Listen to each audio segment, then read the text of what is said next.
السلام علیکم my dear and respected thinkers. آج قرآن پاک کی چوتھی صورت سورہ النساء پر بات ہوگی. میں نے نام دیا ہے ڈیوائن جسٹس. 176 آیات اور 24 رکوع پر مشتمل یہ صورت تقریباً ہجرت کے چوتھے سال مدینہ میں نازل ہوئی. چوتھے پارے میں 147 تک آیات ہیں، باقی کی آیات 5ویں پارے میں ہیں. قرآن پاک کی 2 صورتیں ہیں جس میں ڈائریکٹ خطاب انسان کو کیا گیا ہے. او مین کائنڈ، او ہیومن کائنڈ. ایک سورہ النساء ہے، دوسری سورہ الحج. النساء نام اس لیے دیا گیا کہ اس صورت میں خواتین کے حقوق، ان کی عظمت اور شان نہایت ہی شاندار طریقے سے بیان کی گئی ہے. فقہ یعنی اسلامک جورسپروڈنس کے اعتبار سے یہ ایک اہم اور بنیادی صورت کی حیثیت رکھتی ہے. اس صورت میں ہمارے لیے ایک کامیاب زندگی گزارنے کے حوالے سے کچھ منصفانہ طرز عمل اختیار کرنے کے لیے زبردست اخلاقی، سماجی، معاشی، معاشرتی نوعیت کے ہمہ گیر پیغامات ہیں، جیسا کہ والدین کے ساتھ عزت و احترام سے پیش آنا، دوستی اور امن کا پرچار کرنا، حقدار لوگوں کو منتخب کرنا، میرٹ پر اپوائنٹمنٹ کرنا، سچ اور انصاف کے ساتھ کھڑے ہو جانا، کسی کا ناحق قتل نہ کرنا، ظالموں سے لڑنا یا پھر ہجرت کر جانا. اس کے علاوہ ہم یہ بھی سیکھتے ہیں کہ دھوکہ دہی سے ایک دوسرے کی چیزوں پر قبضہ مت کیا جائے. جوا، لاٹری، سود، ذخیرہ اندوزی سے پرہیز کیا جائے، ہاں مگر باہمی رضامندی سے، باہمی فائدے کے لیے کچھ ہو سکتا ہے. قرآن پاک میں غور و فکر کی تلقین بھی اسی صورت میں کی گئی ہے. یہ غور و فکر کر کے ہم دینی اور دنیاوی دونوں ہی قسم کے فوائد حاصل کر سکتے ہیں. اور اس کے ساتھ ساتھ یہ کہ اللہ کے ذکر سے روحانی قوت میں اضافہ ہوتا ہے، اور روحانی قوت مادی قوت پر ہمیشہ غالب ہوا کرتی ہے.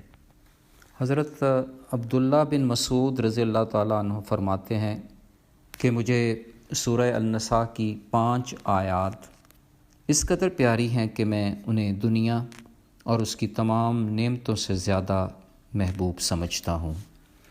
ایک آیت نمبر 30، اگر تم بڑے گناہوں سے بچو گے جن سے تمہیں روکا گیا ہے تو ہم تمہارے چھوٹے چھوٹے گناہ مٹا دیں گے اور تمہیں عزت والا مقام عطا کریں گے. دوسری آیت نمبر 41 ہے، بے شک اللہ کسی پر ذرا برابر بھی ظلم نہیں کرتا. اگر کوئی ایک نیکی کرے تو اللہ اسے کئی گنا بڑھا دیتا ہے اور اپنی طرف سے بھی اجر عظیم عطا فرماتا ہے.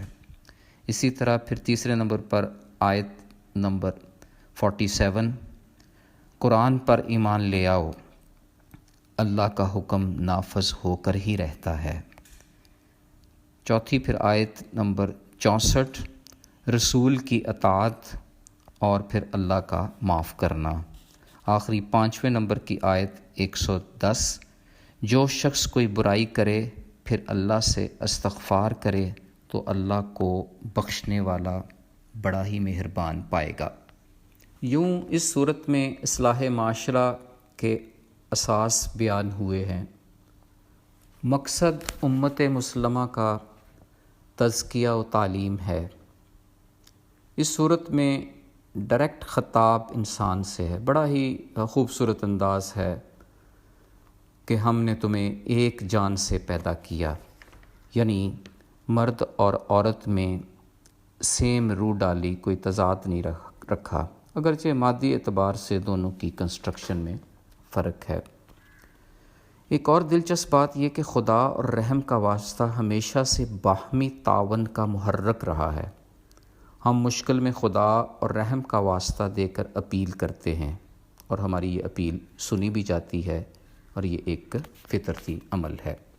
اس صورت کی جان اس کا سوشل پروٹیکشن میکانزم ہے، یتیم بچوں اور بیوہ کے لیے جاری کیا گیا، اور پھر یہ کہ 4 تک شادیوں کی اجازت اسی سوشل پروٹیکشن کی وجہ سے ہے، لیکن شرط اس قدر خوبصورت اور سخت ہے کہ اگر انصاف نہیں ہو سکتا تو پھر اس سوشل پروٹیکشن کی مصلحت کے باوجود ایسا کرنا جائز نہیں۔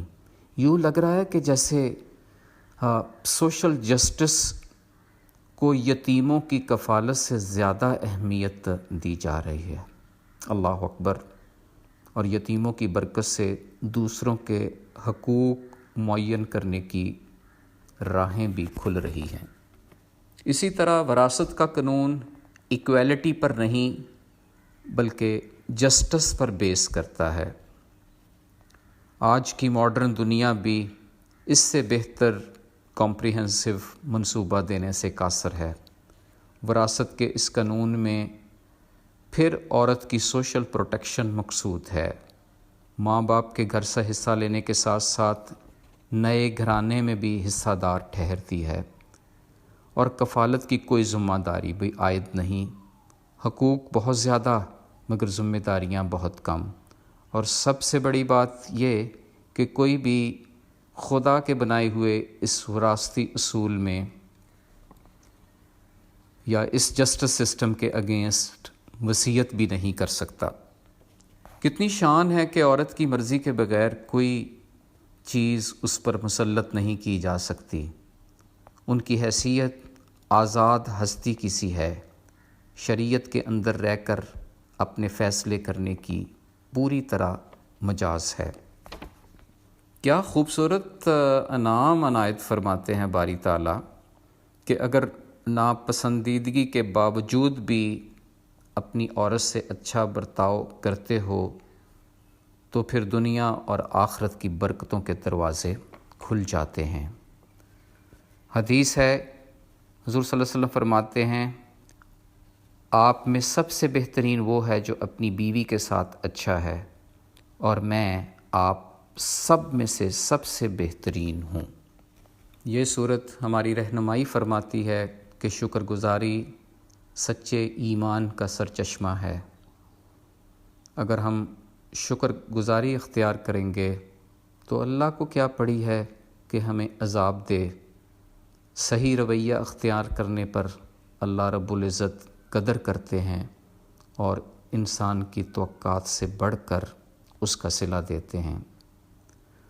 اللہ تعالیٰ نے قرآن کی اس صورت میں ہم پر علم کی ایک ایسی روشنی بکھیر دی ہے جو ہر چیز کو واضح کر دینے والی ہے۔ قرآن کے عقلی، استدلالی اور عملی پہلو انسان کی رہنمائی کر کے اسے اندھیروں سے نکال کر روشنی میں لے آتے ہیں، یعنی سیدھا راستہ دکھاتے ہیں۔